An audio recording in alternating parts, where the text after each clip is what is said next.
سلف نے کہی. یہ کہتے ہیں سلف سے دکھاؤ. دیکھیے یہی بات سلف نے کہی ہے اور اس کا حوالہ انہوں نے کیا دیا ہے, یہ امام نووی کی عبارت ہے.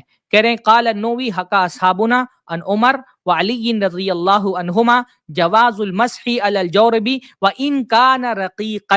امام نووی کہتے ہیں کہ حکا اصحابنا, ہمارے جو اصحاب ہیں انہوں نے اس بات کو حکایت کیا ہے حضرت عمر سے بھی حضرت علی سے بھی, جواز المسح علی الجورب کہ اون کے موزے پر مسح کیا جا سکتا ہے, وَإِن كَانَ رَقِيقًا اگرچہ وہ پتلے کیوں نہ ہو. یہ صاف صاف امام نووی کی عبارت ہے اور وہ یہ بتا رہے کہ حضرت علی سے حضرت عمر سے ثابت ہے پتلے اون کے موزوں پر مسح کرنا, اور یہ المجموع کی عبارت ہے. تو یہ تو صحابہ کرام سے بھی ثابت ہے, امام نووی خود فرما رہے ہیں کہ صحابہ کرام سے یہ بات ثابت ہے. تو لہٰذا ہم تو یہ کہتے ہیں صحابہ سے یہ عمومی حدیثیں بھی ہے جورب کی بہت ساری, جیسا کہ شیخ نے بتایا, کیونکہ ابھی اس موضوع پر اگر ہم گفتگو کرنے بیٹھیں تو یہ پورا ایک الگ سے ہم کو سیریز لینی پڑے گی. بلکہ ہم یہ کہتے ہیں کہ جورب سے متعلق, ان کے موضوع سے متعلق جو اتنی ساری جو ہے حدیثیں ثابت ہیں, ان کے مقابلے میں جو یہ ہمارے حنفی بھائی بار بار شرطیں لگاتے ہیں اور یہ کہتے ہیں کہ نہیں موضوع پر مسح کے لیے یہ شرطیں ہونا چاہیے. جیسے آپ دیکھیں کہ یہ بنوری ٹائم جو ان کا بہت مشہور ادارہ ہے الجامعۃ الاسلامیہ, اس کے فتووں میں سے فتویٰ موجود ہے. وہ کہتے ہیں کہ ایسے جرابیں ان میں 3 شرطیں پائی جانی چاہیے. دیکھیے کیا عبارت ہے کہ خفین پر مسح کرنا جائز ہے. خفین ایسے موزے کہتے ہیں جو پورے چمڑے کو. اسی طرح مجلد وہ موزے جن کے اوپر نچلے حصے میں چمڑا ہو منعل ہو, یعنی وہ موزے جن کے صرف نچلے حصے میں چمڑا ہو ان پر مسح کرنا جائز ہے. اسی طرح ایسی جرابیں جن میں 3 شرطیں پائی جائیں ان پر مسح کرنا جائز ہے. اب یہ شرطیں کیا لگاتے ہیں, ایسے گاڑھے موزے ہونے چاہیے کہ ان میں پانی نہ چھنے. دیکھیے ایک طرف ہم کو صحابہ سے بہت سارے سلف سے یہ ملتا ہے کہ وہ ان کے موضوع پر مسح کرتے تھے, ان کے موضوع میں کیا پانی نہیں چھنتا ہے. ہم کہتے ہیں جیسے یہ مفتی طارق مسعود صاحب جو ہے وہ ہم سے مطالبہ کر رہے ہیں, ہم ان سے مطالبہ کہتے ہیں آپ سلف میں سے کوئی ایک آدمی دکھائیے جنہوں نے یہ 3 شرطیں لگائی ہوں. آپ کہتے ہیں موضوع پر مسح کرنے کے لیے 3 شرطیں, ان 3 شرطوں کی کیا دلیل ہے؟ کہتے ہیں ایسے گاڑھے یعنی موٹے موزے ہونے چاہیے کہ ان میں پانی نہ چھنے.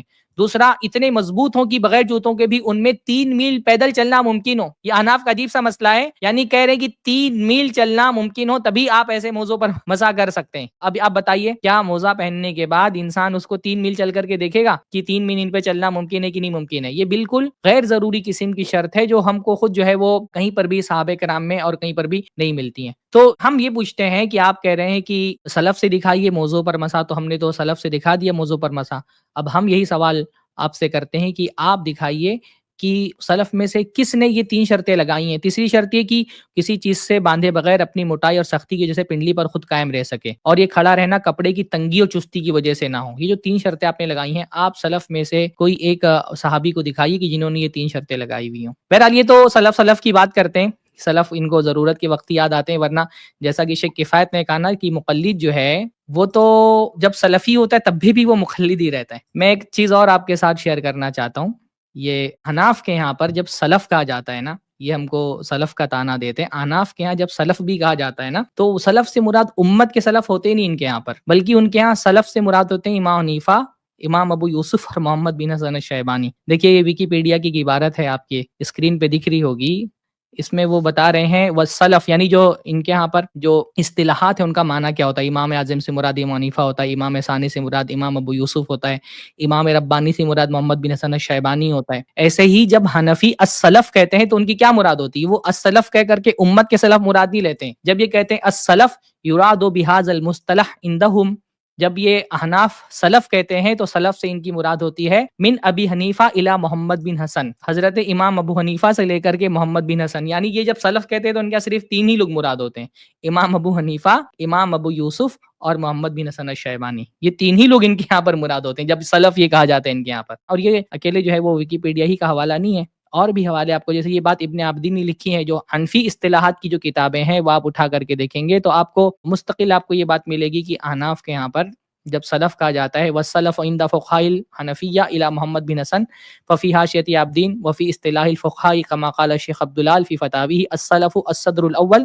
الی محمد بن الحسن, کہ جب بھی حنفی فتویٰ کی کتابوں میں سلف کہا جاتا ہے تو اس سے مراد الصدر الاول یعنی امام حنیفہ سے لے کر کے الی محمد بن الحسن, محمد بن حسن تک یہ صرف مراد ہوتے. تو یہ مقلد جو ہے نا وہ سلفی ہو کر کے بھی مقلد ہی رہ جاتا ہے. بہرحال میرے خیال سے کافی تفصیل سے اس ویڈیو کا جواب آ گیا ہے. شیخ کفایت اللہ صاحب نے بہت تفصیل سے جواب دیا ہے. میں بلکہ گزارش کروں گا شیخ سے کہ شیخ ایک جواب جو ہے مختصر آپ اسٹوڈیو پہ آ کر کے اختصار کے ساتھ ریکارڈ کر دیں، کیونکہ یہ ویڈیو ان کا بہت وائرل ہو رہا ہے. اور یہ صاحب کیونکہ چیلنج کی زبان میں کہہ رہے ہیں کہ ہم کو دکھاؤ، تو اب یہ چیلنج کا جواب ان کو دے دیا گیا ہے. تو اب تو انصاف کا تقاضا یہ ہے کہ اب یہ خود بھی جو ہے نا اس کا جواب دیں. اگر چیلنج کرنے والا ایسے کچھ بھی چیلنج کرتا رہے اس کا جواب دے جائے. اس سے پہلے بھی شیخ کفایت اللہ کی طرف سے بہت سارے سوالات ان پر ادھار ہیں. تو یہ ایک سوال اور مفتی طارق یہ مسعود طلاق کے مسئلے میں کہتے ہیں نا، طلاق کے مسئلے میں کہتے ہیں بڑے غرور کے ساتھ کوئی آ کے لائیو بات کر لے. جتنے لوگ بھی سن رہے ہو نا، میں لائیو بات کرنے کے لیے تیار ہوں. اگر مفتی طارق مسعود صاحب مجھ سے بات کرنا چاہے تو میں تیار ہوں. جو بھی یہ ویڈیو سن رہا ہے جا کے ان تک پہنچا دے. اتنے غرور کے ساتھ آپ بیٹھ کے بات کر رہے ہیں کہ کوئی آ کے مجھ سے لائیو بات کر لے 3 طلاق کے مسئلے پہ. تو ایک مجلس کی 3 طلاق ایک ہوتی ہے، ایک ساتھ دی گئی 3 طلاق ایک ہوتی ہے. اس پر اگر آپ کو لائیو بات کرنے کا شوق ہے تو ہم تیار، آپ میرے ساتھ بات کر سکتے ہیں. آپ مجھے اطلاع دیں، ہم لوگ اس کا انتظام کرتے ہیں. بارک اللہ فیکم، جزاکم اللہ خیرہ. بہت تفصیل کے ساتھ ماشاءاللہ ویڈیوز کے جوابات آ گئے ہیں. اور جو ہماری انصاف پسند عوام ہے انہوں نے دیکھ لیا ہوگا کہ اپنے لوگوں میں بیٹھ کر کے بڑے بڑے چیلنج کرنا بہت آسان ہوتا ہے، لیکن گفتگو کرنے والوں کے سامنے آ کر کے گفتگو کرنا، ان کی باتوں کا جواب دینا مشکل ہوتا ہے.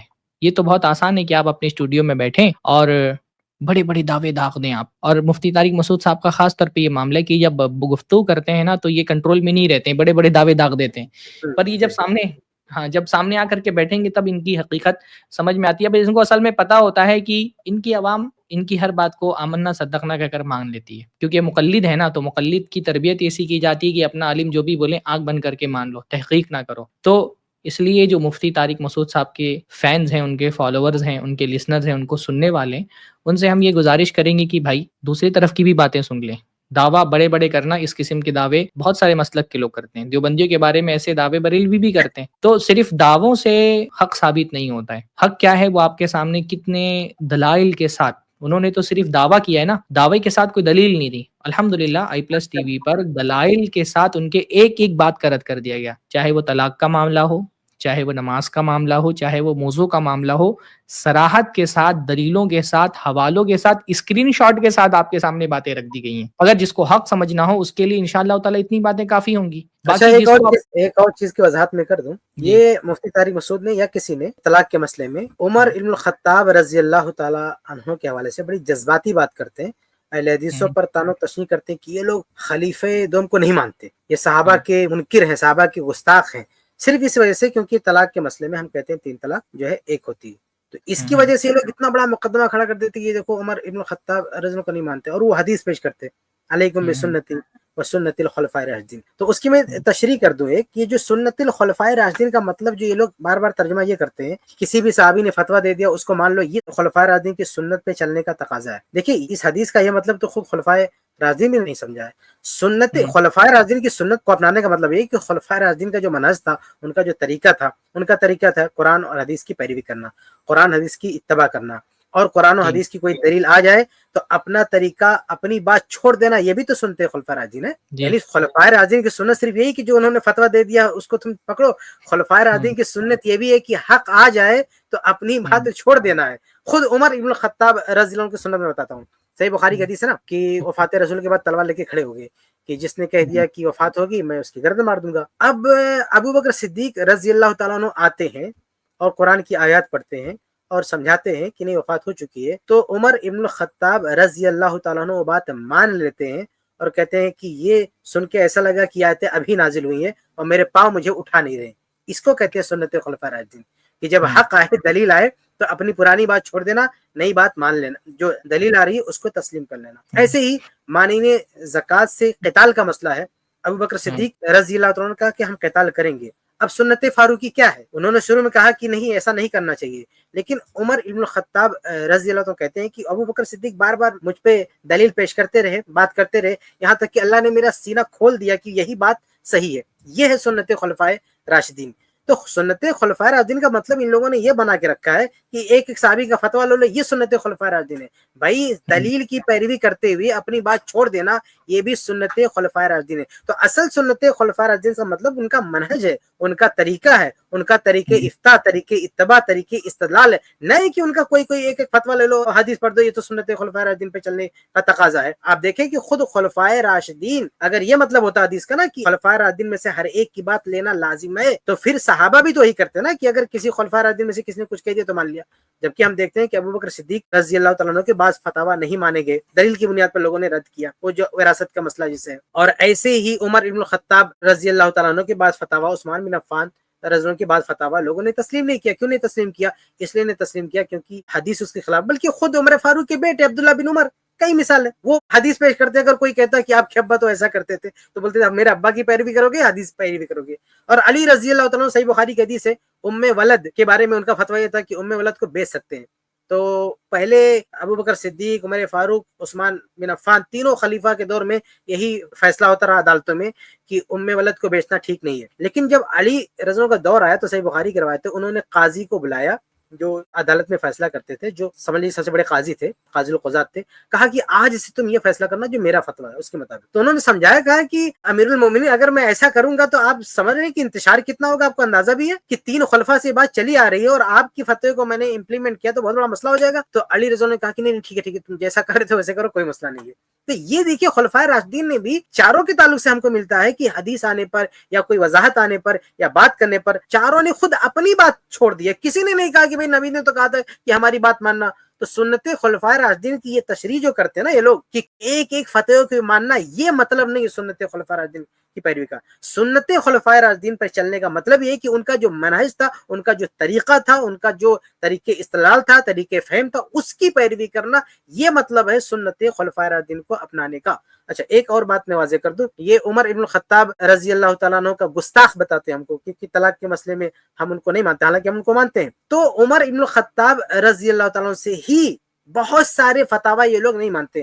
میں ایک دو گنا دوں، مطلب میرے پاس 20 فتاوی کی فہرست ہے کہ عمر ابن الخطاب رضی اللہ تعالیٰ عنہ کے 20 ایسے فتاوی ہیں جس کو حنفی دنیا نہیں مانتی۔ جیسے مستدرک حاکم کی روایت ہے کہ عمر رضی اللہ تعالیٰ عنہ امام کے پیچھے جہری نماز ہو، سری ہو، جو بھی نماز ہو، چاہے امام زور سے قرأت کر رہا ہے یا آہستہ، سورہ فاتحہ پڑھنے کے قائل ہیں، یہ لوگ نہیں مانتے۔ عمر رضی اللہ تعالیٰ عنہ کے نزدیک مصنف ابن ابی شیبہ کی روایت ہے کہ سورہ حج میں سجدے ہیں، یہ لوگ نہیں مانتے۔ عمر ابن الخطاب رضی اللہ تعالیٰ عنہ کے نزدیک سجدے تلاوت واجب نہیں ہے، صحیح بخاری کی حدیث ہے، یہ لوگ نہیں مانتے۔ عمر رضی اللہ تعالیٰ عنہ کے نزدیک فجر کی نماز اندھیرے میں پڑھیں گے، غلط میں پڑھیں گے، موطا کی روایت، یہ لوگ نہیں مانتے اس کو۔ عمر رضی اللہ تعالیٰ عنہ کے نزدیک عصر کا جو ٹائم ہے وہ ایک مثل سایہ کے بعد شروع ہوتا ہے، اوسط ابن منذر کی روایت، یہ لوگ نہیں مانتے۔ عمر رضی اللہ تعالیٰ عنہ نے حج تمتع سے منع کیا، یہ ان کا فتویٰ تھا، ان کی بات تھی، یہ لوگ اس کو نہیں مانتے۔ عمر رضی اللہ تعالیٰ عنہ نے ام ولد جو ہے لونڈی کی خرید و فروخت سے منع کیا اور یہ لوگ اس کو نہیں مانتے۔ عمر رضی اللہ تعالیٰ عنہ کا فتویٰ ہے موطا مالک میں کہ مفقود الخبر یعنی شوہر، یعنی ایسا بندہ جس نے شادی کے بعد جو لاپتہ ہو گیا تو اس کی بیوی 4 سال انتظار کرے گی، یہ لوگ نہیں مانتے، یہ لوگ 80 سال یا 120 سال تک کی بات کرتے۔ اسی طرح سے بغیر ولی کے اگر کسی نے شادی کر لیا تو یہ سنن سعید بن منصور کی روایت ہے کہ عمر رضی اللہ کہتے ہیں کہ بغیر ولی کے کوئی شادی کیا تو اس پر کوڑے لگائے جائیں گے، یہ لوگ کہتے ہیں بغیر ولی کے شادی کر سکتے ہیں۔ حالت احرام میں نکاح منع ہے، عمر فاروق رضی اللہ فتویٰ دیتے ہیں، یہ لوگ اس کو نہیں مانتے ہیں۔ عمر فاروق رضی اللہ کہتے ہیں زبردستی کی طلاق نہیں مانی جائے گی، سنن سعید بن منصور کی روایت ہے، یہ لوگ جو ہے اس کے خلاف ہیں۔